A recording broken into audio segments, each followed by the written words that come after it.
नमस्कार साथियों, स्वागत है आप सभी का फिर से एक बार इस ऑनलाइन यूट्यूब प्लेटफॉर्म पर। चलिए दोस्तों, तो आज मैं आपके लिए लेके आया हूँ एक और शानदार एमसीक्यू सीरीज की एक बेहतरीन क्लास, जो कि आपकी परीक्षा की दृष्टि से अति महत्वपूर्ण साबित होगी। दोस्तों, अगर आप इस प्लेटफॉर्म पर जुड़ गए हैं तो आपका जो सबसे पहले काम है वो है इस क्लास को लाइक करना, साथ में आपके दोस्तों को शेयर करना। शेयर करने के पश्चात अगर आप इस चैनल पर आज नए हैं तो इस चैनल को सबसे पहले सब्सक्राइब कर लीजिए, इससे आने वाली जितने भी इंपोर्टेंट वीडियो लेक्चर हैं उसका नोटिफिकेशन आप तक पहुंच सके। बच्चों, मैं कामना करता हूं आप लोगों की पढ़ाई बहुत अच्छे से चल रही होगी और इस क्लास की शानदार की शुरुआत अपन कर रहे हैं। तो सबसे पहले आपको करना क्या है, नोटबुक लेके बैठ जाइए और जो भी कुछ महत्वपूर्ण चीज़ें यहाँ पर बताई जा रही हैं उन्हें नोटबुक में नोट करते चलिए। तो आज की शानदार क्लास की एक शानदार शुरुआत करते हैं हम, और पॉजिटिव एनर्जी के साथ में आप बैठ जाइए। और बहुत ही महत्वपूर्ण प्रश्न है, आपकी परीक्षा में आने लायक प्रश्न आपकी स्क्रीन पर शो हैं। मैं बहुत मेहनत के साथ में आपके समक्ष ये शानदार क्वेश्चन लेके आया हूं, जो कि आपके एम्स नॉट सेट में 100% ये एग्जाम देखने को मिलेंगे। साथ में सेंट्रल गवर्नमेंट के जितने भी एग्जाम है उनमें आपके लिए सिलेक्शन के लिए बहुत ही रामबाण साबित होंगे। दोस्तों, तो चलिए आज की एक शानदार क्लास का पहला प्रश्न आपके समक्ष प्रस्तुत है। हम आज की शानदार क्लास की शुरुआत करते हैं। हम पढ़ते हैं, क्वेश्चनों को समझते हैं, फिर उसके बाद उनका आंसर निकालने का प्रयास करते हैं। चलिए, एक शानदार प्रश्न आपकी स्क्रीन पर शो है। A home health nurse is planning for her daily visits. दोस्तों, हम नर्सिंग ऑफिसर की तैयारी कर रहे हैं, नर्सिंग ऑफिसर की तैयारी कर रहे हैं, तो काम भी हमसे नर्सिंग ऑफिसर वाले ही पूछे जाते हैं, तो इस चीज़ का विशेष ध्यान हमें रखना है।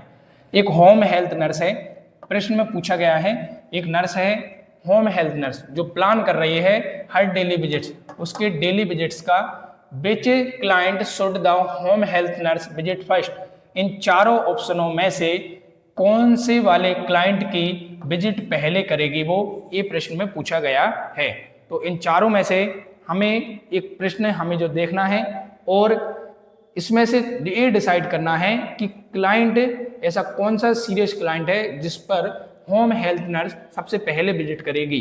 चलिए, तो एक एक क्लाइंट को हम जानते हैं। अ क्लाइंट विद एड्स, एक पहला मरीज है जिसको एड्स, HIV संक्रमित मरीज, क्या होता है HIV संक्रमित मरीज, जिसे एड्स हम कहते हैं, acquired amino deficiency syndrome, HIV से संक्रमित मरीज, बीइंग ट्रीटेड विद फोस्कैरनेट, उसको एक टैबलेट चालू है, दवाई चालू है उसको, जिसका नाम है फोस्कैरनेट। बच्चों, next option, a client with fractured femur in a long leg cast, एक मरीज है जिसकी फीमर फ्रैक्चर हुई है और उसको लॉन्ग लेग कास्ट भी वहां पर अप्लाई है। चलिए, अ क्लाइंट विद लैरिंजियल कैंसर, एक मरीज है जिसको लैरिंग्स का कैंसर है, साथ में उसकी लैरिंजेक्टोमी हुई है। ठीक है, कैंसर पार्ट को वहां पर क्या कर दिया गया है, ऑपरेट हुआ है, वो वहां पर सर्जरी हुई है, कैंसर पार्ट को निकाल दिया गया है, लैरिंजेक्टोमी हुई है। A client with diabetic ulcer to the left foot, एक मरीज है जो कि क्या है, डायबिटीज की वजह से उसको अल्सर हो गए हैं लेफ्ट फुट में। तो इन चारों मरीज में से ऐसे कौन से क्लाइंट के पास सबसे पहले होम हेल्थ नर्स विजिट करेगी। तो हम देखते हैं बच्चों, एक एक ऑप्शन को समझते हैं। एक client with AIDS being treated with foscarnet, एक एड्स का मरीज है, संक्रमित मरीज है, उसके जाने से अचानक से तो वो ठीक हो नहीं जाएगा, उसको दवाई चालू है एक फोस्कैरनेट। फोस्कैरनेट दवाई हम क्यों देते हैं बच्चों, ये मरीज होता है HIV एड्स से संक्रमित जो मरीज होता है, HIV एड्स से संक्रमित जो मरीज होता है, इस मरीज में रेटिनाइटिस होता है, कभी कभी रेटिनाइटिस हो जाता है, वो भी किसके संक्रमण से, साइटोमेगालोवायरस, CMV रेटिनाइटिस हम जैसे बोलते हैं, उसके लिए आपकी फोस्कैरनेट दवाई दी जाती है। जो भी स्पेशली एड्स के मरीज होते हैं उनके लिए फोस्कैरनेट दवाई दी जाती है। तो इसके पास इतनी आवश्यकता अभी नहीं है, और भी अपन क्लाइंट देखते हैं जो इससे सीरियस हो सकते हैं। A client with fracture femur, एक फीमर फ्रैक्चर क्लाइंट है जो भी एक स्टेबल क्लाइंट होता है, यहाँ पर भी अभी और अन्य ऑप्शनों की अपेक्षा अभी जाने की आवश्यकता नहीं है। चलिए, तो अगला और तीसरा देखते हैं अपन। क्लाइंट है विद लैरिंजियल कैंसर, लैरिंजेक्टोमी, एक लैरिंजियल कैंसर का मरीज था जिसके लैरिंजेक्टोमी हुई है। तो यहाँ पर रिस्क हो सकती है मरीज को किसकी, एयरवे डिस्टरबेंस की। एयरवे डिस्टर्बेंस यहाँ पर उसका देखने को मिल सकता है। तो ये प्रायोरिटी पहले यहाँ पर बन रही है। A client with diabetic ulcer foot, ये भी इतना सीरियस केस नहीं है according to laryngeal cancer with laryngectomy. तो हम यहाँ पर देखें बच्चों, तो जिसको लेरेंजियल कैंसर था, लेरेंजियोटोमी से हमने उसको रिमूव कर दिया है और अब आवश्यकता है यहाँ पर उसके होम विजिट की। तो इन चारों केसों में से जो मोस्ट सीवियर केस है वो आपका है सी। तो आंसर जाने वाला है आपका सी। चलिए, तो एक शानदार क्वेश्चन आपकी स्क्रीन पर था जिसको हमने समझ लिया है और सॉल्व कर लिया है। अगले और शानदार प्रश्न की ओर चलते हैं। अगला और शानदार क्वेश्चन आपकी स्क्रीन पर है। देखिए बच्चों, अगला और शानदार क्वेश्चन क्या पूछ रहा है हमसे। दूसरा प्रश्न, the nurse is assigned to care for an infant with physiologic jaundice. एक नर्स है जिसको असाइन, एक केस मिला है, क्या मिला है, केस मिला है, to care for infant with physiologic jaundice, जिसको फिजियोलॉजिक जॉइंटिस हो रखा है। Which action by the nurse would facilitate elimination of the bilirubin. Bilirubin level को फैसिलिटेट करने के लिए, एलिमिनेट करने के लिए किस एक्शन की आवश्यकता यहाँ पर पड़ गई है, ये प्रश्न में पूछा गया है। तो हम जानते हैं सबसे पहले फिजियोलॉजिक जॉइंटिस होता क्या है बच्चों। देखिए, आपने नाम सुना होगा एक फिजियोलॉजिकल जॉइंटिस और एक सुना होगा आपने पैथोलॉजिकल जॉइंटिस। दो प्रकार के जॉइंटिस होते हैं। तो जॉइंटिस की हम जनरली बात करें तो सबसे पहले होता क्या है बच्चों, आपके शरीर में increase bilirubin level, bilirubin level आपके शरीर में बढ़ जाना। बिलिरुबिन लेवल आपके शरीर में क्या हो जाना, बढ़ जाना। बिलिरुबिन लेवल क्यों बढ़ता है, इसके अन्य जॉइंटिस के अलग अलग कारण होते हैं। तो मेनली जॉइंटिस का क्या मेन रीजन है, आपके शरीर में बिलिरुबिन लेवल इंक्रीज हो जाना। अब ये इंक्रीज क्यों होता है, आपके शरीर में आरबीसीज जो रहती हैं उनकी लाइफ स्पान पूरी हो जाने के पश्चात ये टूट जाती हैं। आरबीसी टूटने के पश्चात क्या बनता है, बिलिरुबिन इनके द्वारा जनरेट होता है और बिलिरुबिन आपकी बॉडी में एक्सक्रीट किया जाता है बाय लीवर और किडनी। बाय लीवर और किडनी के द्वारा इस बिलिरुबिन लेवल को एक्सक्रीट कर दिया जाता है। लेकिन जब आपके लीवर ने काम करना बंद कर दिया है, किडनी डिसफंक्शनल हो गई है या कुछ और अन्य रीजन, इसकी वजह से बिलिरुबिन का एक्सक्रीट आपकी बॉडी से नहीं हो रहा है और बिलिरुबिन का लेवल आपके ब्लड में बढ़ गया है, तो इस कंडीशन को बोलेंगे हम जॉइंटिस। अब हम जानते हैं, पूछा गया है यहाँ पर फिजियोलॉजिकल जॉइंटिस, वो भी किसकी बात हो रही है, यहाँ पर इन्फेंट के लिए बात हो रही है। तो हम दोनों की कंडीशन जानते हैं अलग अलग। चलिए, इन्फेंट में दो प्रकार के जॉइंटिस यहाँ पर देखने को मिलते हैं। एक जॉइंटिस होता है, आपको एक सारणी बना लेते हैं, फिजियोलॉजिकल जॉइंटिस। दो प्रकार के जॉइंटिस मरीज में देखने को मिलेंगे, फिजियोलॉजिकल जॉइंटिस और एक होता है पैथोलॉजिकल जॉइंटिस। Pathological jaundice. चलिए, तो इन दोनों की बात हम एक एक करके करते हैं। तो पहले फिजियोलॉजिकल की हम बात करें तो बच्चों, ये मरीज में कब होगा, एक इन्फेंट है, बच्चे ने जन्म ले लिया है, तो बच्चे के जन्म लेने के पश्चात 24 हावर के बाद में होगा। 24 हावर के बाद में ये जॉइंटिस होता है। इसकी बात करें हम पैथोलॉजिकल जॉइंटिस की, तो इसका काम क्या है, ये विद इन 24 हावर मरीज में देखने को मिलेगा। जो ये है पैथोलॉजिकल जॉइंटिस, मरीज में या इन्फेंट में बिलिरुबिन लेवल बढ़ा हुआ देखने को मिल रहा है विद इन 24 हावर, तो बोलेंगे हम पैथोलॉजिकल जॉइंटिस। अगर 24 हावर के बाद में जन्म बच्चे ने ले लिया है, 24 घंटे हो गए, उसके बाद बच्चे में बिलिरुबिन लेवल देखने को मिल रहा है बढ़ा हुआ, तो इस कंडीशन को बोलेंगे फिजियोलॉजिकल जॉइंटिस। नेक्स्ट हम देखते हैं इसका कारण क्या होता है फिजियोलॉजिकल जॉइंटिस का। बच्चे में जन्म लिया है तो शुरुआत में क्या होता है, उसका लीवर इमेच्योर होता है। लीवर क्या होता है बच्चों, लीवर इमेच्योर होता है। लीवर इमेच्योर होने की वजह से क्या है, प्रॉपर उसके बिलिरुबिन का एक्सक्रीशन बॉडी से नहीं हो पाता है और ब्लड में बिलिरुबिन लेवल इंक्रीज हो जाता है। इसकी वजह से फिजियोलॉजिकल जॉइंटिस जनरली देखने को मिलता है। अब हम बात करें इसकी पैथोलॉजिकल जॉइंटिस क्यों होता है बच्चों, इसकी बात करें तो मेनली एबीओ या आरएच इनकॉम्पेटिबिलिटी,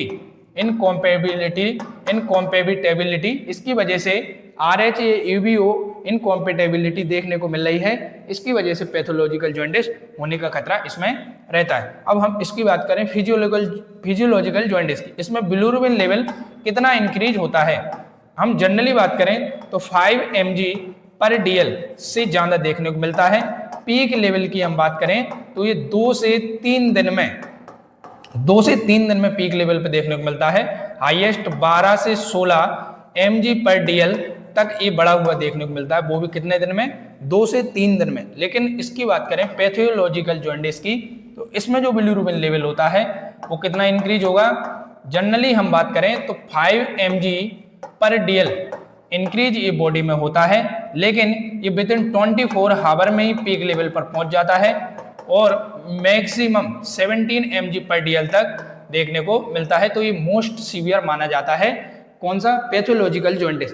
तो हम यहाँ पर एक और नया हमने डायग्नोसिस निकाला, तो ये तो नॉर्मल होता है, जन्म के समय मोस्ट ऑफ बच्चों में देखने को मिलता है। ये कंडीशन तो हो गई normal physiological jaundice, but pathological jaundice हो गई कंडीशन एब नॉर्मल।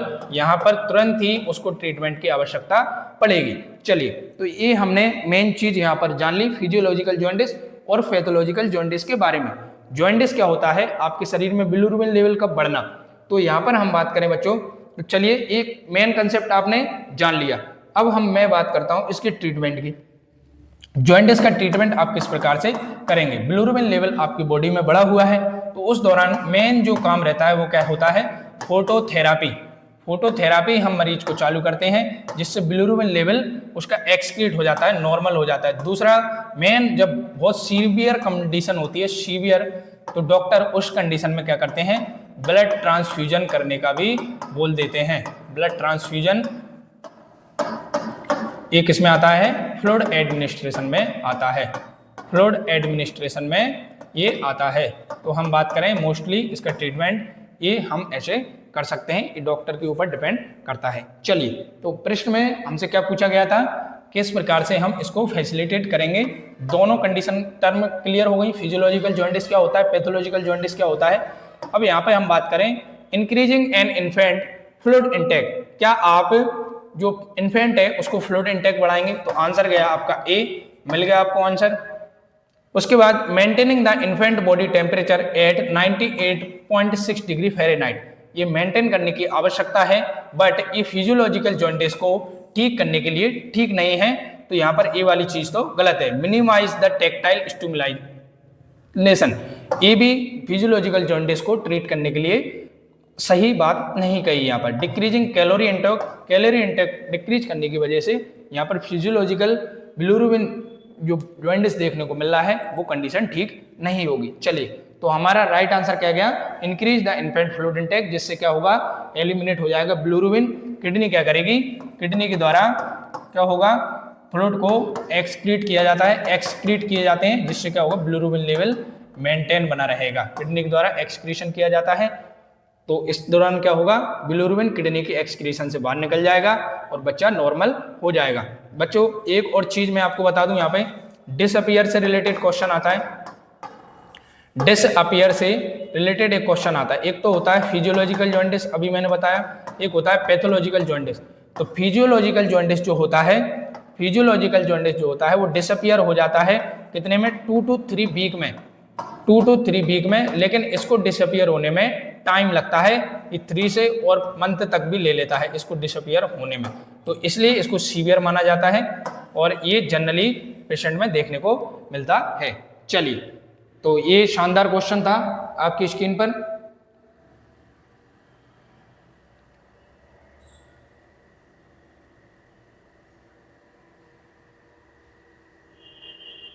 अगला और शानदार क्वेश्चन आपकी स्क्रीन पर चलते हैं। तो 2 क्वेश्चन यहाँ पर सॉल्व हो गए, आपको आंसर मिल गया।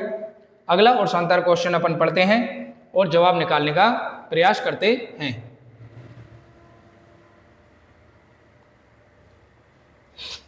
अगला और शानदार प्रश्न आपकी स्क्रीन पर है। The graduate license practical nurse, एक ग्रेजुएट लाइसेंस प्रैक्टिकल नर्स है, is assigned to care for a client on ventilator, एक सपोर्ट वेंटिलेटर, एक मरीज, एक क्लाइंट है जो वेंटिलेटर सपोर्ट पर है और उसकी केयर कौन कर रही है, लाइसेंस्ड प्रैक्टिकल नर्स। वो भी क्या है, ग्रेजुएट है। पेंडिंग ऑर्गन डोनेशन, और उस मरीज का अभी ऑर्गन डोनेशन होना बाकी है। विच गोल शुड रिसीव प्रायोरिटी, इन चारों में से कौन सी बात है जो उसे प्रायोरिटी पर रखने की है।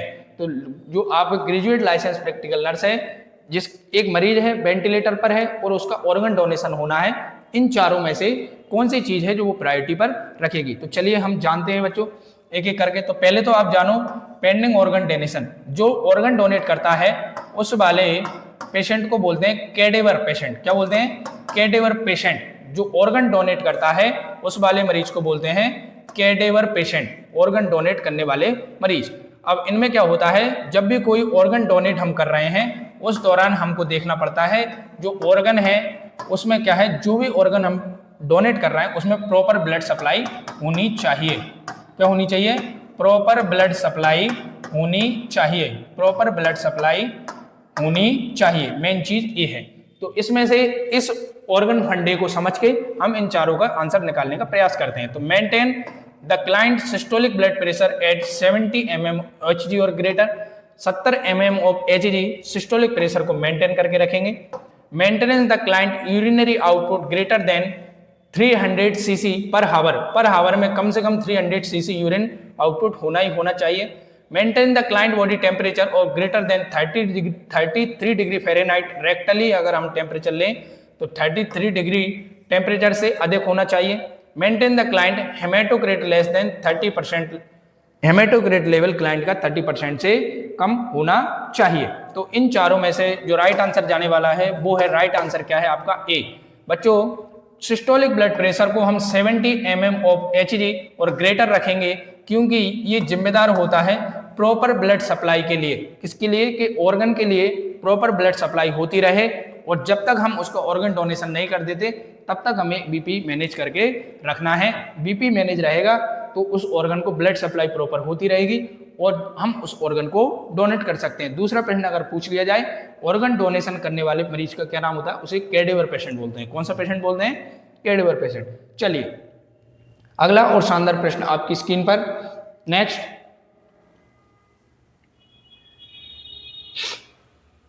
देखिए बच्चों चौथा प्रश्न आपकी स्क्रीन पर है। Which action by the novice nurse के द्वारा कौन सा एक्शन लिया गया है, indicate need for further teaching. यहां पर जरूरत पड़ गई कि उसे दोबारा समझाने की आवश्यकता है। ऐसी कौन सी बात उस नर्स ने कर दी जिसे दोबारा समझाने की आवश्यकता यहाँ पर पड़ गई है। इन चार स्टेटमेंटों को अपन समझते हैं, देखते हैं कि उस नर्स ने ऐसा क्या गलत काम कर दिया जिसे हमें दोबारा समझाने की आवश्यकता है। चलिए तो अपन नीचे से देखते हैं। The nurse place the extremity in a dependent position to acquire peripheral blood sample. उसको पेरिफेरल ब्लड सैंपल लेना है तो एक्सट्रीमिटी को उसको डिपेंडेंट पोजीशन में रखना है। तो ये वाली बात तो एकदम सही कही उसने, ठीक है, ये बात तो सही है, तो इसमें समझाने की आवश्यकता नहीं है। The nurse elevate the head of bed to check the blood pressure. Blood pressure check करने के लिए हेड ऑफ बेड को एलिवेट करना आवश्यक होता है। ये वाली बात भी सही कही, इसमें भी कोई आवश्यकता नहीं है उसको समझाने की। The nurse apply N oxygen saturation monitor two year lobe. हमें हमेशा ऑक्सीजन सैचुरेशन जब हम ले रहे हैं तो ईयर लॉब पर हमें उसको प्रोब को लगाकर चेक करना चाहिए। ये वाली बात भी सही गई उसने। तो फिर गलत बात क्या हो गई, the nurse fail to wear gloves. Nurse क्या कर गई भैया, to remove dressing, dressing change कर रही थी उस दौरान ग्लव्स पहनना भूल गई। ये वाली बात गलत है। कोई भी हम जब ड्रेसिंग कर रहे हैं उस दौरान कंपलसरी होता है ग्लव्स पहनना टू प्रिवेंट इन्फेक्शन। उसका इन्फेक्शन हमें ना लग जाए इसलिए हमेशा क्या पहनना चाहिए, ग्लव्स हमें पहनना चाहिए। ये प्रायोरिटी रहती है नर्स की। तो ये वाली बात गलत थी, इसको दोबारा समझाने की आवश्यकता यहाँ पर पड़ेगी। तो आंसर कौन सा गया बच्चों, आपका ए। चलिए ऐसे क्वेश्चन अगर परीक्षा में आ जाए तो इनको आप आसानी से सोल्व कर सकते हो। अगला और शानदार क्वेश्चन आपकी स्क्रीन पर शो है। चलिए क्या पूछ रहा है यहाँ पे प्रश्न, the nurse is preparing a client for mammography. एक नर्स है, तैयार कर रही है एक क्लाइंट को मेमोग्राफी यहाँ पर होना है। बच्चों मेमोग्राफी क्या होती है मैं आपको बता दूं, एक प्रोसीजर है। क्या है, प्रोसीजर है। मेमोग्राम मशीन के द्वारा किसी भी महिला का ब्रेस्ट कैंसर स्क्रीनिंग के लिए, breast cancer screening breast cancer screening और डायग्नोसिस करने के लिए हम क्या करते हैं, मैमोग्राफ कराते हैं। मैमोग्राम यहाँ पर कराते हैं किस लिए, ब्रेस्ट कैंसर और स्क्रीनिंग डायग्नोसिस करने के लिए। मैमोग्राफी प्रोसीजर होता क्या है, ये क्या है, एक एक्सरे है, क्या है, लो डोज एक्सरे होता है। कौन सा डोज होता है, लो डोज एक्सरे होता है, जिसमें इमेज ली जाती है और चेक करते हैं कि यहाँ पर स्क्रीनिंग या ब्रेस्ट कैंसर से संबंधित कोई ट्यूमर तो वहां पर नहीं है। तो low dose x ray mammogram machine के द्वारा किया जाता है। इसका मेन जो फंडा होता है उसका डायग्नोसिस करना है, स्क्रीनिंग करना और ब्रेस्ट कैंसर का। तो चलिए ये तो हमने जान लिया क्यों करा रहे हैं, to diagnosis the breast cancer और screening the breast cancer. To prepare the client for mammogram, mammogram के लिए हम तैयार कर रहे हैं। The nurse should tell the client, यहाँ पर नर्स क्लाइंट के लिए कौन सी बात इन चारों में से कहेगी कि भैया आप मैमोग्राफी के लिए जा रहे हैं तो इनमें से कौन सी चीज है जो आवश्यक है उसको बताना।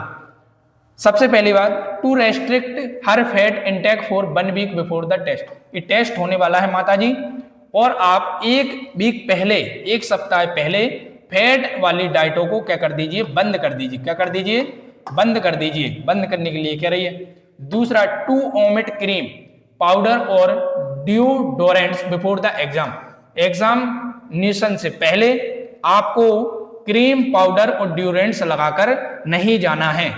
That mammography replace the need for self breast exam. अगर आप मैमोग्राफी करा लेंगी तो बाद में आपको सेल्फ ब्रेस्ट एग्जामिनेशन की आवश्यकता नहीं पड़ेगी। That mammography require a higher dose of radiation than an x ray. Mammography में नॉर्मल रेडिएशन की अपेक्षा आपको ज्यादा रेडिएशन की आवश्यकता पड़ेगी जब हम एक्सरे ले रहे होंगे तब। तो बच्चों इन चारों में से ऐसी कौन सी बात है जो नर्स को बतानी आवश्यक है। तो पहली चीज मैं आपको बता दूं, कोई भी नर्स मरीज को उसकी डाइट से रिलेटेड रेस्ट्रिक्ट नहीं करेगी। वो कैसी भी डाइट यहाँ पर 1 वीक पहले, 2 वीक पहले ले सकती है। कोई सी भी डाइट को हम उसे रेस्ट्रिक्शन नहीं देते हैं बिफोर द टेस्ट। तो ये वाली बात तो गलत है, ऐसी वाली बात हमें मरीज को नहीं बतानी है। नेक्स्ट देखिए, that mammography replace the need for self. ऐसी कोई सी मैमोग्राफी एक बार टेस्ट करने से ऐसा नहीं कि भविष्य में उसको ब्रेस्ट सेल्फ एग्जामिनेशन की आवश्यकता ना पड़े, उसको आवश्यकता पड़ेगी। ये वाली बात उसने गलत कह दी। That mammography require a higher dose of radiation. तो जब हम मैमोग्राफ करते हैं तब कोई भी हायर डोज ऑफ रेडिएशन की आवश्यकता नहीं पड़ती है। तो ये वाली बात भी यहाँ पर गलत कह दी। ये वाली बात जो सही है वो सही वाली बात क्या है, टू ओमिट, हमें लगाकर नहीं आना है क्रीम पाउडर और ड्यू बिफोर द एग्जाम। माता जी आपकी ब्रेस्ट सेल्फ एग्जामिनेशन होने वाला है, वो भी किसके द्वारा, मैमोग्राफी के द्वारा। हम ब्रेस्ट की स्क्रीनिंग करेंगे, डायग्नोसिस करने का प्रयास करेंगे। उस दौरान आपको क्रीम पाउडर और ड्यू लगा के नहीं आना है। माता जी चलें कि तैयार होके चलते हैं, चलो ड्यू म्यू छिड़क के चलते हैं। तो ऐसा नहीं कि कोई क्रीम पाउडर आपको नहीं लगाना है ब्रेस्ट से, और जिससे क्या होता है, ये डिस्ट्रैक्ट होता है। क्या होता है, प्रोसेस डिस्ट्रैक्ट होता है। चलिए प्रॉपर जो पिक्चर आनी है वो नहीं आ पाती। तो ये शानदार क्वेश्चन था, आपकी परीक्षा में इस प्रकार के प्रश्न पूछे जाते हैं। अगला और शानदार प्रश्न आपकी स्क्रीन पर है। देखिए बच्चों क्या पूछ रहा है यहाँ पे, Which of the following roommate would be best for client newly admitted with the gastric resection? Surgery हुई है किसकी, स्टोमक की, स्टोमक पार्ट की सर्जरी हुई है। रिसेक्शन मतलब क्या होता है, पार्ट को निकालना। या तो स्टोमक को ही यहाँ पर निकाल दिया है या स्टोमक के पार्ट को निकाल दिया है। ठीक है, पार्ट को निकालने की प्रोसेस को क्या कहते हैं, रिसेक्शन। यहाँ पर स्टोमक रिसेक्शन हुआ है मतलब स्टोमक पार्ट की सर्जरी करके या तो स्टोमक को निकाल दिया है या उसके पार्ट को निकाल दिया है। कोई भी कारण हो सकता है, कैंसर हो सकता है, अदर इन्फेक्शन हो सकता है। Which of the following roommate would B best, इस मरीज के साथ में बेस्ट रूममेट रखना है आपको। तो बताइए इन चारों केसों में से गैस्ट्रिक रिसेक्शन वाले मरीज के साथ में कौन सा केस हम रख सकते हैं। तो मेन चीज हम बात करें, यहाँ पर जो मेन वर्ड है वो है सर्जरी। सर्जरी में बच्चों क्या काम रहता है, इन्फेक्शन होने का खतरा ज्यादा रहता है। किसका, इन्फेक्शन होने का, टू प्रिवेंट इन्फेक्शन। सर्जरी वाला मरीज होता है वो ससेप्टिबल होता है, बहुत ही मोस्ट ससेप्टिबल होता है इन्फेक्शन के प्रति, उसे जल्दी इन्फेक्शन हो जाएगा। तो हमें इन चारों में से लेस इन्फेक्शन इस मरीज को फैलाए ऐसा वाला मरीज हमें इन चारों में से चुनना है। तो चलिए अपन पहला वाला जानते हैं, a client with Crohn's disease. A client with Crohn's disease, Crohn's disease क्या होती है, ये इन्फ्लेमेटरी बाउल डिसीज होती है। कैसी, chronic chronic inflammatory bowel disease. इसमें क्या होगा, मरीज बार बार दस्त जाएगा, इसको डायरिया होगा, ठीक है, इसको एब्डोमिनल पेन देखने को मिलेगा। एब्डोमिनल पेन के साथ में ये वीकनेस, फटेग, वेट लॉस इत्यादि इसको देखने को मिलेंगे, ठीक है। डायरिया देखने को मिलेगा, एब्डोमिनल पेन देखने को मिलेगा, वेट लॉस, वीकनेस और इत्यादि इसको देखने को मिलेगा। तो मेन चीज क्या है इसमें, डायरिया। ये मरीज को बार बार दस्त लगेंगे तो ये तो ससेप्टिबल है इन्फेक्शन के प्रति, इस मरीज को इन्फेक्शन हो सकता है, तो इस वाले मरीज को तो हम साथ में नहीं रखेंगे। क्रोन्स डिसीज वाला मरीज तो इसको डिस्टर्ब करने वाला है। A client with pneumonia, pneumonia में बार बार उस मरीज को क्या आएगी, खांसी आएगी, छींकता रहेगा, कफिंग करता रहेगा, स्नीजिंग करता रहेगा, तो ये भी इस मरीज को डिस्टर्ब करेगा और इन्फेक्शन होने का खतरा वहां पर रहने वाला है। A client with gastritis, gastritis वाले मरीज को बार बार वॉमिटिंग होती है और वॉमिटिंग के साथ में इसको भी दस्त लगते हैं, इसमें भी डायरिया फ्रिक्वेंटली देखने को मिलता है। तो ऐसे वाले मरीज को भी हम इसके साथ में नहीं रखेंगे, ये भी ससेप्टिबल है इन्फेक्शन फैलाने के लिए। एक क्लाइंट मिल गया नया और शानदार, आंसर गया आपका डी। आंसर क्या है, एक क्लाइंट विथ फ्लेवाइटिस, आपकी वेन में इन्फ्लामेशन है किसी की मरीज में, किसमें, वेन। फ्लेवाइटिस मतलब क्या होता है, when inflammation, when inflammation, when में इन्फ्लामेशन होना, फ्लेवाइटिस। तो इस वाला मरीज, जो वाला मरीज है, इसको हम गैस्ट्रिक रिसेक्शन वाले के मरीज के साथ में रख सकते हैं, ये इसके लिए कम खतरावान है। चलिए, तो इसमें से जो आपको आंसर मिल गया वो कौन सा है, राइट आंसर इज डी। बाकी के सभी लोग हैं जो ससेप्टिबल हैं उसको इन्फेक्शन फैलाने के लिए और उसे डिस्टर्ब करते रहेंगे। अगला और शानदार प्रश्न आपकी स्क्रीन पर है। प्रश्न क्या पूछ रहा है, पढ़िए और जवाब दीजिए। नेक्स्ट प्रश्न क्या पूछ रहा है, लाइसेंस प्रैक्टिकल नर्स, एक लाइसेंस प्रैक्टिकल नर्स है, is working with registered nurse, किसके साथ काम कर रही है, रजिस्टर्ड नर्स के साथ काम कर रही है। Patient care assistant, which of the following client should be cared by the registered nurse, registered nurse के लिए इन चारों में से कौन सा वाला केस है हम देंगे, बाकी का लाइसेंस प्रैक्टिकल नर्स संभालेगी। तो मेन चीज है, a client 2 days post appendectomy, जिसकी अपेंडिक्स का ऑपरेशन हुआ है। अ क्लाइंट 1 week पोस्ट थायराइडोक्टोमी, जिसकी 2 week पहले, 1 week पहले पोस्ट थायराइडोक्टोमी ऑपरेशन हुआ है। A client 3 day post splenectomy, 3 दिन हो गए हैं उसको स्प्लेनेक्टोमी ऑपरेशन को। अ क्लाइंट 2 days पोस्ट थोरेक्सकोटोमी, एक मरीज है जिसको 2 days पहले थोरेक्स में कट लगाया गया है। टोमी वर्ड मतलब क्या होता है बच्चों, मेन चीज होती है वो होती है कट, ठीक है, ऑपरेशन उसका हुआ है, सर्जिकल प्रोसीजर हम जिसे बोलेंगे। तो यहाँ पर मेन चीज हम बात करें, रजिस्टर्ड नर्स के लिए मोस्ट सीवियर केस देखेगी, कौन सा देखेगी, मोस्ट सीवियर केस देखेगी। तो इन चारों में से मोस्ट सीवियर कौन सा केस है, तो बच्चों अपन ये चीज हम जानते हैं, बाकी की लाइसेंस प्रैक्टिकल नर्स को रजिस्टर्ड नर्स की अपेक्षा लेस सीवियर यहाँ पर केस देंगे। तो एक चीज है वो हमें देखनी है, वो क्या है, most severe case. Client with 2 days post appendectomy, जिसको अपेंडिक्स का ऑपरेशन हुआ है, तो उसकी 2 दिन में तो क्या हो जाती है, छुट्टी हो जाती है बच्चों, उसको तो छोड़ दिया जाता है। तो ये तो इसको तो संभालने की जरूरत ही नहीं है, ये तो सीवियर केस में जाएगा ही नहीं। 1 week हो गए पोस्ट थायराइडोक्टोमी को, ये भी डिस्चार्ज की प्रोसीजर में है। A client 3 days post splenectomy, एक मरीज है जिसको पोस्ट स्प्लेनेक्टोमी हुई है और वो उसको भी 3 दिन हो गए हैं, तो ये भी क्या है, स्टेबल क्लाइंट है।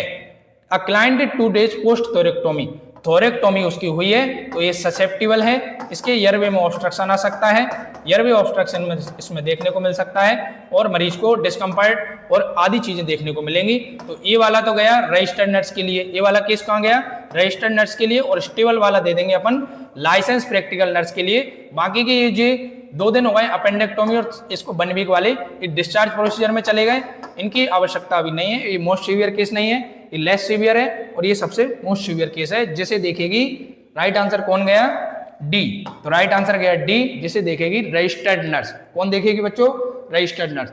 चलिए अगला और शानदार प्रश्न, इसको पढ़ते हैं और इसका अपन जवाब निकालते हैं। देखो प्रश्न क्या पूछा है, 8th number question. The license practical nurse, license practical nurse है, is observing a graduate nurse, ये ऑब्जर्व कर रही है किसको, ग्रेजुएट नर्स को, as she assist central venous pressure, और वो सेंट्रल वेनस प्रेशर लेने जा रही है। Which observation would indicate the graduate need for further teaching. ऐसी कौन सी बात है जो इस ग्रेजुएट नर्स ने कर दी जिसे समझा कौन रहा है, लाइसेंस प्रैक्टिकल नर्स, इसको समझाने की जरूरत पड़ेगी। ऐसी इन चारों में से इस वाली नर्स ने क्या गलत काम कर दिया, क्या उसने ऑब्जर्व कर लिया जिसकी जरूरत पड़ गई उसको फर्दर टीचिंग के लिए। चलिए तो अपन चारों में से पढ़ते हैं और कौन सी बात गलत है उसको ढूंढते हैं। The graduate place the client in supine position to read the manometer. हमेशा सेंट्रल वेनस प्रेशर चेक करने के लिए उसको कौन सी पोजीशन में रखेंगे, सुपाइन पोजीशन में रखेंगे। मरीज नॉर्मल सांस ले रहा हो, ठीक है, सेंट्रल वेनस प्रेशर लेने के लिए सिटिंग पोजीशन सुपाइन पोजीशन में हम रखेंगे, तो मरीज को और अदर पोजीशन में हमको नहीं लेना है। The graduate place nurse supine position में उसे रखेगी क्योंकि वो प्रॉपर्ली सांस ले सके। ये वाली बात तो उसने सही कह दी। The graduate nurse turn the stop cock, सबसे पहले स्टॉप कॉक करेगी off position from the IV fluid. IV fluid जिसको चालू है उसको बंद करेगी वो, तो ये वाली बात भी सही कही है। सेंट्रल वेनस प्रेशर लेते समय हमेशा हमें क्या करना है, turn the stop Kock off and position from the IV fluid off the client. IV fluid off the client, IV fluid उसको चालू है तो स्टॉप कॉक को क्या कर देना है, बंद कर देना है। अब चलिए इधर इसको देखते हैं, वो भी किस तरफ से, stopcock to off position from the IV fluid to the client. IV fluid मरीज को लग रहे हैं उस तरफ से।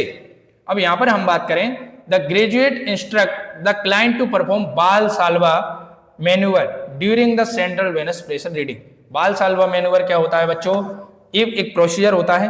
क्या होता है, प्रोसीजर। इसमें मरीज को हम पहले तो सिटिंग पोजीशन में बैठाएंगे। कौन सी पोजीशन में बैठाएंगे, सिटिंग में। तो ये तो कतई कॉन्ट्राइंडिकेटेड चीज है। सेंट्रल वेनस प्रेशर लेते समय सिटिंग पोजीशन में तो उसे बैठाना ही नहीं है। तो बालसाल्वा मैन्यूवर क्या होता है इसके बारे में जानते हैं। सबसे पहले मरीज को सिटिंग पोजीशन में बैठा लेंगे और उससे बोलेंगे कि आप गहरी सांस लीजिए और इसको पिंच कर लीजिए। पिंच करने के पश्चात पिंच करके 15 सेकंड तक होल्ड रखिए, 10 to 15 सेकंड इसको होल्ड रखिए, फिर इसको रिलीज कर दीजिए। तो इस प्रोसीजर को क्या बोलते हैं हम, बालसाल्वा मैन्यूवर। सबसे पहले वो सेट करेगा, एक गहरी सांस लेगा मरीज, गहरी सांस लेने के लिए बोलेंगे। गहरी सांस लेने के पश्चात 10 to 15 सेकंड हम उसे क्या कहेंगे, होल्ड रखने के लिए कहेंगे। होल्ड रखने के पश्चात हम उससे कहेंगे कि अब ईयर को बिलो आउट कर दीजिए। अब ईयर को बिलो आउट द ईयर को बाहर निकाल दीजिए। तो इस प्रोसीजर को हम बोलते हैं बालसाल्वा मैन्यूवर, जो कि सेंट्रल वेनस प्रेशर लेते समय बिल्कुल हमें नहीं करना है। तो ये वाली गलत बात है जो कि उसको फर्दर समझाने की आवश्यकता यहाँ पर पड़ गई है। ऑप्शन डी देख लेते हैं। The graduate note the level at the top of the meniscus. हमेशा जो अपन सेंट्रल वेनस प्रेशर ले रहे हैं तो हमेशा जो स्केल में टॉप ऑफ द मेनिंसस हमको देखना है। ठीक है बच्चों, तो चलिए ये शानदार प्रश्न था आपकी परीक्षा की दृष्टि से, इसके बारे में हम जान लेते हैं। तो देखिए परीक्षा में और महत्वपूर्ण प्रश्न पूछ लिया जाए, नॉर्मल सेंट्रल वेनस प्रेशर कितना होता है, तो 8 से 12 mmHg। वैल्यू याद रखना बच्चों, mm ऑफ Hg में पूछे तो 8 to 12 mmHg में नॉर्मल सेंट्रल वेनस प्रेशर होता है। अगर बिलो 8 mmHg यहाँ पर हुआ तो ये शरीर में इंडिकेट करेगा मरीज को हाइपोवोलेमिया हुआ है, फ्लूइड की कमी उसके शरीर में हो गई है और यहाँ पर फ्लूइड लगाने की आवश्यकता मरीज में पड़ेगी। ठीक है, नेक्स्ट हम देखते हैं, अगर कंडीशन हो गई 12 mmHg से ज्यादा हो गया तो मे सजेस्ट फ्लूइड ओवरलोड, उसके शरीर में फ्लूइड ओवरलोड हो गया है जिसकी वजह से इंपेयर्ड हार्ट फंक्शन और अदर कंडीशन देखने को मिल सकती है। जल्दी हम डॉक्टर को इन्फॉर्म करेंगे। तो ये हो गई condition 8 to 12 mmHg। Normal central venous pressure होता है एबनॉर्मल और कंडीशन में, और एबनॉर्मल कंडीशन में क्या होता है, अगर पूछ ली जाए आपसे वैल्यू सेंटीमीटर H2O में, तो बच्चों याद रखना नॉर्मल होती है 10 to 15 सेंटीमीटर H2O। अगर सेंटीमीटर H2O में पूछ ली जाए तो नॉर्मल वैल्यू कितनी होगी, 10 to 15। दोनों इंपोर्टेंट क्वेश्चन आपके लिए जिम्मेदार है। चलिए परीक्षा में प्रश्न पूछा जाता है, सेंट्रल वेनस प्रेशर हम हमेशा 2 मेथड से ले सकते हैं। सेंट्रल वेनस प्रेशर हम हमेशा 2 मेथड से ले सकते हैं। तो जो आपके यहाँ पर दे रखा है वो पहला मेथड है, इसका नाम है ट्रांसड्यूसर मेथड। ये पहला जो मेथड है वो ट्रांसमीटर मेथड है। इसमें क्या होता है बच्चों, प्रेशर बैग लगा रखा होता है, ड्रिप चैम्बर यहाँ पर लगा है, रोलर क्लैंप यहाँ पर लगा है, ट्रांसड्यूसर बोर्ड मरीज के यहाँ पर जो दिख रहा है आपको, इसको हम कनेक्ट करेंगे किससे, ये सेंट्रल लाइन से, सेंट्रल वेनस के थर्ड से कनेक्ट रहता है। इसमें एक वाल्व पोर्ट रहता है और जो ट्यूब आपको लंबी दिख रही है उसे बोलते हैं प्रेशर ट्यूबिंग। इसके पश्चात क्या होता है, सेंट्रल वेनस वेम फॉर्म। इसमें जो नीचे वाली, परीक्षा में प्रश्न आ जाए क्वेश्चन मार्क करके, जो नीचे वाली लाइन आपको दिख रही है वो किसको इंडिकेट कर रही है, ये है कार्डियक मॉनिटर, जिसमें हमें दिख रहा है सेंट्रल वेनस प्रेशर की वेव फॉर्म। और ये जो ऊपर वाली चल रही है वो है इलेक्ट्रोकार्डियोग्राम, ये आपकी पल्स रेट को दर्शा रही है। टेकीकार्डिया है, ब्रेडिकार्डिया, ये पल्स रेट को इंडिकेट करती है। बाकी सेंट्रल वेनस प्रेशर की वेव फॉर्म इसमें दिखाई देती है और जो भी सेंट्रल वेनस प्रेशर बन रहा है वो हमें इस मॉनिटर में दिखाई देगा। इस प्रोसीजर को बोलते हैं ट्रांसड्यूसर सिस्टम, जिससे हम सेंट्रल वेनस प्रेशर का पता लगाते हैं। ये न्यू मेथड है, आज के समय पे न्यू मेथड है। अगर हम इसकी बात करें ट्रांसड्यूसर की, तो इट कंटिन्यूअस रीडिंग, ये क्या देता है, सबसे पहले इसकी खासियत क्या है, मेन बेनिफिट जिसका है वो क्या है, बेनिफिट, ये कंटिन्यूअस रीडिंग देता है। साथ में ये डिस्प्ले पर भी शो होता रहता है, मॉनिटर के डिस्प्ले पर हमेशा शो हुआ रहता है ट्रांसड्यूसर सिस्टम से, अगर हम सेंट्रल वेनस प्रेशर ले रहे हैं जब। जो एक और इमेज आपकी परीक्षा में दे रखी है, देखिए यहाँ पर स्क्रीन पर जो दूसरी इमेज दे रखी है वो है मैनोमीटर सिस्टम। ये ओल्ड सिस्टम है बच्चों। इसमें क्या होता था, आईवी सॉल्यूशन हम मरीज को टांगते थे, मैनोमीटर हम यहाँ पर लगा देते थे, ठीक है, और एक 0 पॉइंट यहाँ पर होता था, 0 पॉइंट, साथ में एक 3 वे स्टॉप कॉक होता था, जो कि अभी उसमें दे रखा था, अभी बताया था। 3 वे कॉक को आईवी लाइन से अपन क्या करेंगे, मरीज की तरफ उसको बंद कर देंगे। क्यों बंद कर देंगे, जब हम इसको प्रेशर को नापते हैं तो जो प्रेशर है वो इसमें प्रेशर लगे, किसमें दिखेगा, वो यहाँ पर आपकी जो प्रेशर पॉइंट है जिसका नाम है मैनोमीटर, मैनोमीटर में प्रेशर दिखेगा कि कितने mm ऑफ Hg या सेंटीमीटर H2O में बढ़ रहा है। तो हम क्या करते हैं, फ्लूइड को, क्लाइंट की साइड जो फ्लूइड चालू है उसको बंद कर देंगे। जो प्रेशर, जो आर्टरी का ब्लड, जो सेंट्रल वेनस लाइन होती है उसका प्रेशर आपके इस पे पड़ेगा, उससे हम पता लगा पाएंगे कि कितना यहां पर प्रेशर मैनोमीटर में शो हो रहा है। तो ये पोर्ट यहां पर दिख रहा है आपको, ये ओल्ड सिस्टम होता है मैनोमीटर सिस्टम। क्या होता है, मैनोमीटर सिस्टम। अगर परीक्षा में प्रश्न आ जाए तो ये इमेज बेस आपको याद रखना है। इसका उपयोग आजकल जनरली हम अस्पताल में नहीं करते हैं, अब टेक्नोलॉजी आ गई है। इट इनेबल इंटरमीडिएट रीडिंग, ये हमेशा इंटरमीडिएट रीडिंग देता है और लेस एक्यूरेट होता है ट्रांसड्यूसर की अपेक्षा। ये ट्रांसड्यूसर की अपेक्षा लेस एक्यूरेट वैल्यू बताता है। तो हमेशा ट्रांसड्यूसर को ही उपयोग करते हैं अस्पताल में सेंट्रल वेनस प्रेशर को मेजर करने के लिए। अगला और शानदार प्रश्न आपकी स्क्रीन पर शो है, देखिए अगला प्रश्न आपसे क्या पूछ रहा है, which of the following roommate would be most suitable for client with myasthenia gravis. बच्चों प्रश्न आपसे पूछा गया है कि इन चारों में से माइस्थेनिया ग्रेविस के साथ में मोस्ट सुटेबल क्लाइंट कौन सा है जिसको अभी हम रख सकते हैं। अभी गैस्ट्रिक रिसेक्शन से रिलेटेड क्वेश्चन आया था, तो गैस्ट्रिक रिसेक्शन को हमने क्या देखा था, उसको इन्फेक्शन होने के चांसेस थे, इसलिए अपन उसके साथ में वो ही क्लाइंट रखेंगे जो इस वाले क्लाइंट को क्या ना करे, डिस्टर्ब ना करे, या इससे उसको इन्फेक्शन ना फैले या कोई हानि ना हो। तो अपन कौन सा मोस्ट स्टेबल क्लाइंट यहाँ पर ढूंढते हैं। चलिए तो इन चारों में से मोस्ट स्टेबल क्लाइंट ढूंढते हैं। माइस्थेनिया ग्रेविस कंडीशन क्या होती है, ये एक ऑटो इम्यून डिसऑर्डर होता है। क्या होता है बच्चों, ऑटो इम्यून डिसऑर्डर। ये एक ऑटो इम्यून डिसऑर्डर है जिसमें आपके सेंसरी ऑर्गन जैसे कि कौन कौन से होते हैं, आई, माउथ, सेंसरी ऑर्गन माउथ, आई, ईयर और फेस, पूरा फेस यहाँ पर हम देखें तो इनमें क्या होगा, यहाँ पर वीकनेस देखने को मिलेगी। क्या देखने को मिलेगी, वीकनेस देखने को मिलेगी मोस्टली, और वो शांत, बिल्कुल वीकनेस देखने को मिलेगी। किसमें, आई, माउथ, ईयर और फेस में सेंसरी ऑर्गन होते हैं। ऑटो इम्यून डिसऑर्डर है माइस्थेनिया ग्रेविस। इस वाले मरीज के साथ में ये कौन सा स्टेबल क्लाइंट है जो इसके साथ में हम रख सकते हैं। अब देखिए यहाँ पर अ क्लाइंट विथ हाइपोथायरॉयडिज्म। हाइपोथायरॉयडिज्म क्या होता है, आपकी थायराइड ग्लैंड के द्वारा, यहाँ पर हम बात करें थायराइड ग्लैंड के द्वारा क्या होता है, हाइपो मतलब कम, T3 और T4 ये क्या है, थायरोक्सिन हार्मोन है। T3 की फुल फॉर्म क्या होती है, ट्राईआइडोथायरोक्सिन, और T4 होता है थायरोक्सिन। दोनों हार्मोन की क्या होती है, कमी होती है। इसकी वजह से आपके थायराइड ग्लैंड में दोनों हार्मोनों की कमी की टर्म को क्या बोलते हैं, हाइपोथायरॉयडिज्म, थायराइड ग्लैंड के द्वारा T3 और T4 हार्मोन कम सिक्रेट किए जाते हैं, इसकी वजह से आपकी बॉडी में हाइपोथायरॉयडिज्म की कंडीशन यहाँ पर क्रिएट हो जाती है। थायराइड ग्लैंड कहाँ पर सिचुएटेड होती है? आपकी नेक में होती है, और कैसे शेप की होती है? बटरफ्लाई शेप की यहाँ पर होती है। कैसे शेप की होती है? बटरफ्लाई शेप की होती है, नेक में सिचुएटेड रहती है। तो ये कंडीशन हो गई हाइपोपैराथायरॉयडिज्म की, ठीक है। दूसरी कंडीशन है क्लाइंट विद क्रोन्स डिसीज। कौन सी डिसीज है? Crohn's disease. अभी अपन ने पढ़ा था इन्फ्लेमेटरी बाउल डिसीज है, बार बार दस्त करने के लिए जाएगा तो ये तो डिस्टर्ब करेगा मरीज को, ये वाला तो क्या करेगा? डिस्टर्ब। तो ये तो गलत बात है, इस वाले मरीज को तो कतई नहीं रखेंगे, माइस्थेनिया ग्रेविस वाले मरीज को। अभी हाइपोथायरॉयडिज्म को स्टे रखते हैं अपन। A client with pyelonephritis. बच्चों पाइलोनेफ्राइटिस, नेफ्राइटिस वर्ड किसके लिए यूज होता है? किडनी के लिए। तो किडनी में क्या हो गया है? इन्फेक्शन हो गया है। क्या हो गया है?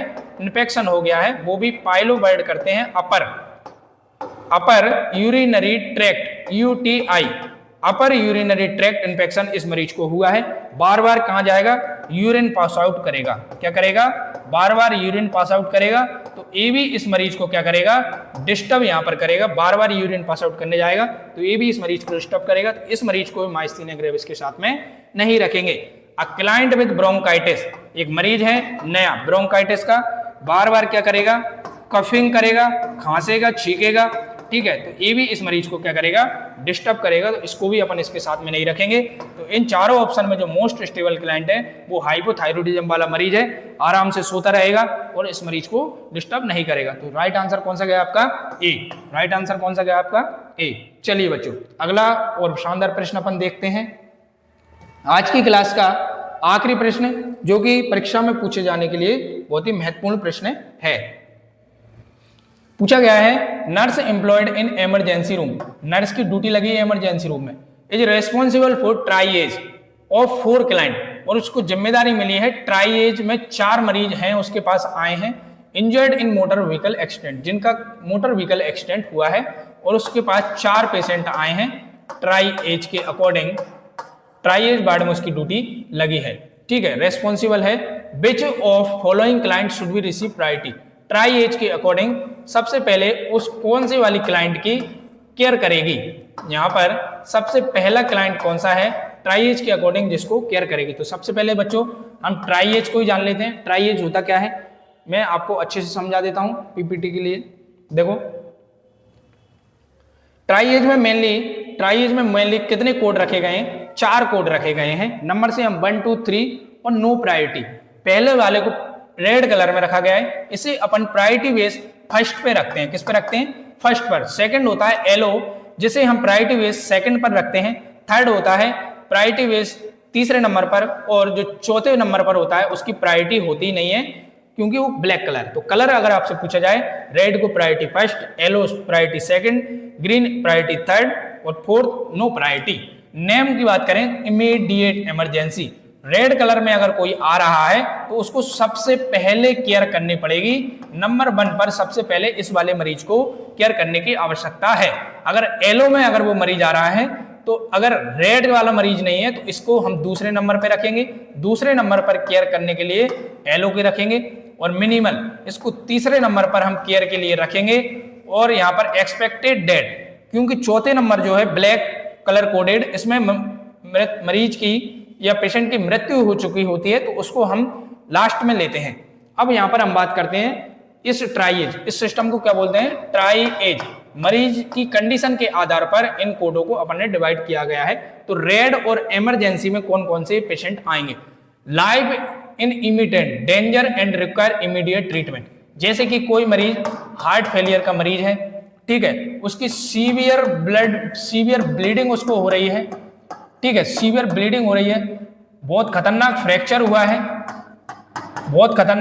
हुआ है, ईटीसी केस को हम किस में रखेंगे? यहाँ पर रखेंगे, किसमें? रेड या इमीडिएट इमरजेंसी में हम इसको रखेंगे। दूसरा delayed, live not immediate danger but require urgent not immediate medical care, इसकी अपेक्षा इसको हम रख सकते हैं। जैसे कि आपकी बोन फ्रैक्चर हुई है, एक एग्जांपल जैसे कि फीमर फ्रैक्चर यहाँ पर हुआ है, तो इस केस की तुलना में इसको अपन क्या रख सकते हैं? थोड़ा वेट कर सकते हैं, पहले इसको हैंडल कर लो फिर हम इस केस को हैंडल करेंगे। तीसरे नंबर पर आते हैं मिनिमल केस, ऐसे केस जिनको बिल्कुल आवश्यकता ही नहीं है, जैसे कि छोटा मोटा कट लगा है, ठीक है, सर्दी खांसी जुकाम हो रहा है और उसको अभी वो बिल्कुल सही है, उसको ज्यादा आवश्यकता नहीं है ट्रीटमेंट की इसकी अपेक्षा, ठीक है। और लास्ट जो होता है injuries are too extensive to treated with available sources, यहाँ पे हम बात करें बच्चों इतनी जोर से एक्सटेंड हो जाता है, उसकी डेथ ही हो चुकी है, तो इनकी अपेक्षा उसको लास्ट में देखते हैं। जिस मरीज की क्या हो गई है, डेथ हो गई है, उसको कलर कोडेड ब्लैक में रखते हैं और इसको लास्ट में रखते हैं, नो प्रायोरिटी रहती है। ग्रीन की मिनिमल प्रायोरिटी, येलो की थोड़ा अपन डिले कर देते हैं और रेड की इमीडिएट और एकदम अर्जेंट प्रायोरिटी रहती है। इस वाले मरीज को फर्स्ट नंबर पर नर्स देखेगी। तो हम इन चारों केसों में से देखते हैं कि कौन सा मोस्ट सीवियर केस है जिसकी आवश्यकता है अभी केयर करने की। तो चलिए हम पहला वाला देखते हैं। प्रश्न क्या पूछ रहा है, a 10 year old with laceration of the face, उसको कट लग गए हैं फेस पे। तो अभी मैंने बताया तो ये तो सीवियर नहीं है, ये किस में चला गया, मिनिमल में। काय में चला गया, मिनिमल में। अ 15 year old with external bruises, बच्चों इसमें क्या होता है, एक्सीडेंट की वजह से उसकी ब्रेस्ट वेन क्या हो गई है, फ्रैक्चर हो गई है। कौन सी, ब्रेस्ट बोन फ्रैक्चर हो गई है,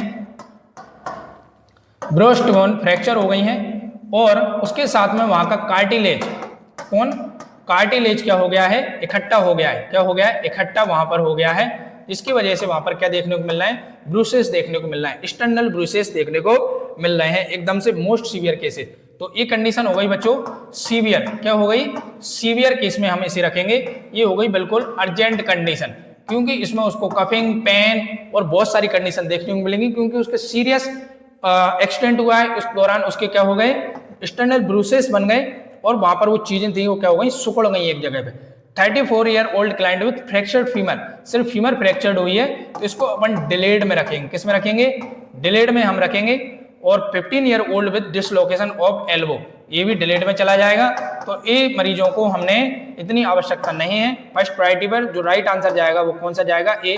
इनमें से जो मोस्ट सीवियर कौन सा है, एक्सटर्नल ब्रूसेस का मोस्ट सीवियर केस या कार एक्सीडेंट की वजह से उसका क्या हो गया, ब्रेस्ट बोन तो फ्रैक्चर हुई है, साथ में कार्टिलेज भी वहां पर सिकुड़ गया है। इसकी वजह से ये मेन कंडीशन है, मोस्ट सीवियर केसेस, इस मरीज को फर्स्ट प्रायोरिटी पर लेने की आवश्यकता यहाँ पर पड़ेगी।